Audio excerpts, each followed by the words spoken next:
Je suis là parce qu'on m'a invité à parler dans ce forum et je suis heureux de pouvoir dire une parole sur la Syrie qui est très inconnue maintenant. On croit que la Syrie est détruite, elle est là encore. Elle est là, et forte. Et on a des projets. Comme Église, nous construisons nos églises, nous rebâtissons nos maisons de nos familles autant que possible. Nous avons la catéchèse, nous avons tous les mouvements, nous avons toute la vie normale de notre Église, et encore plus forte que jamais.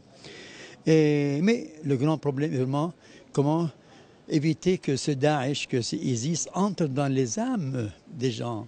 On peut détruire beaucoup de choses, on peut les construire, mais comment reconstruire l'âme, la convivialité, la vie chrétienne, musulmane, comment construire un pays ensemble, comment faire sentir aux chrétiens qu'ils sont encore là chez eux, qu'ils ne sont pas des étrangers et qu'ils ont encore un rôle à remplir. Comment convaincre les musulmans que les chrétiens sont une partie de leur histoire et vice-versa.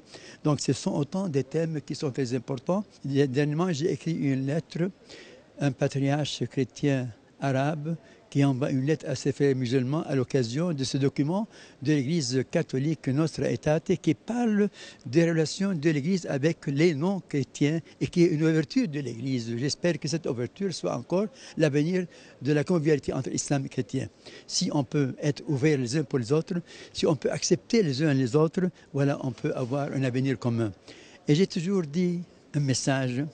Nous devons vivre ensemble, chrétiens et musulmans.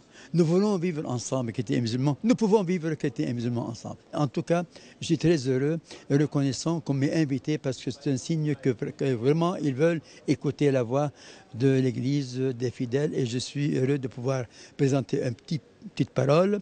Et peut-être dans la discussion, on va parler plus.